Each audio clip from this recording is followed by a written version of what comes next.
लक्ष्मी सरगम जी आ जाइए। और आप लोग आशीर्वाद दीजिए ये भी आगे बढ़े। बोले सच्चे दरबार की, बोले बाबा भोलेनाथ की, बोले शंकर भगवान की। आइए एक भक्त महादेव भोले भोले बाबा को पुदीना लेके मनाते हैं, कहते हैं ये बाबा भांग छोड़ दी रो पुदीना पी। और कहा तारीख कैसे, अरे टेंशन में रहता रे काहे भोले दानी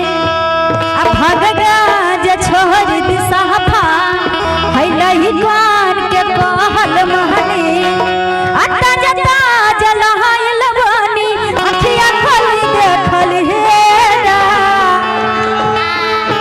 लेला पुदीना पीले पुदीना बाबा पीले पुदीना पीले पुदीना बाबा पीले पुदीना पीले पुदीना बाबा पीले पुदीना पीले पुदीना बाबा टेंशन में रहता रे काहे भोले दानी टेंशन में रहता रे काहे भोले दानी भगगा जे छोड़ दी साफा नहीं कान के कहल माने भगगा जे छोड़ दी साफा नहीं कान के कहल माने भगगा जलाइल बानी अखिया खोली देखली देखली देखली हेडा लेला पुदीना।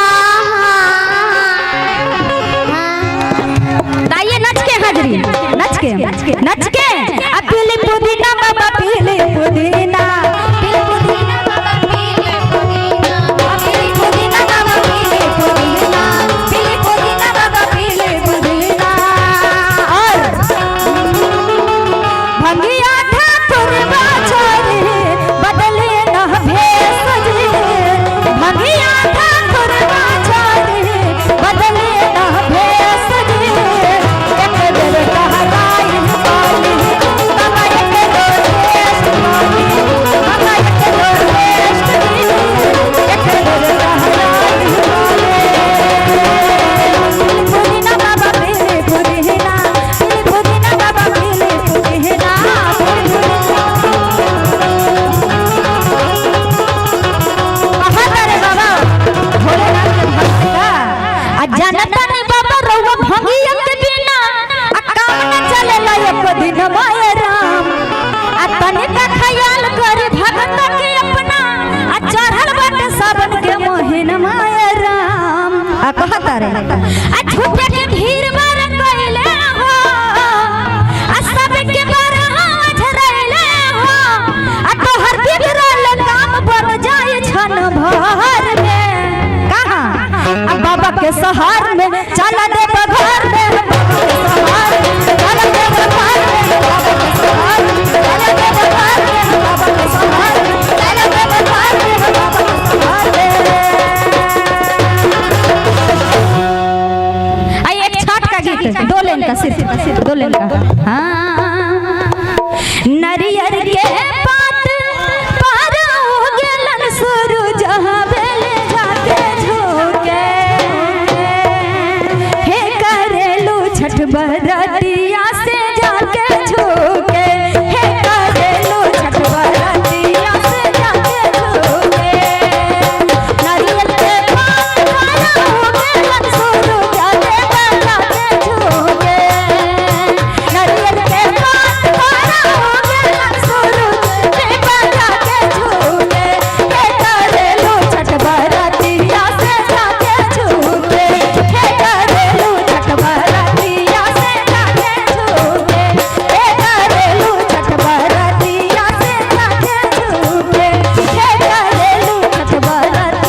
आइए इसी में 2 लाइन हमारा है,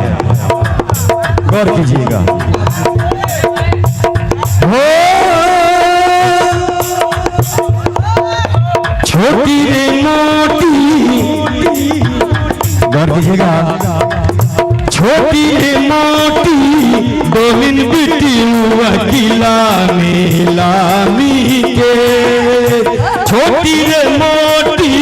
गोविंद बिटी वकीला में लामी के, सीपुली ले अहर बिटिया और घर के पे, सीपुली ले अहर बिटिया, छोटी रे मोटी कोहिन बेटी वकीला में लामी के, छोटी रे मोटी कोहिन बेटी वकीला में लामी के, पियरीले अइहा ये बिटिया कियर घर के बेर, दियरीले अइहा ये बिटिया कियर घर, हो दियरीले अइहा ये बिटिया कियर घर के बेर, दियरीले अइहा ये बिटिया कियर घर के बेर, सीपुलीले अइहा ये बिटिया कियर घर के बेर, सीपुलीले अइहा ये बिटिया कियर अरे घर के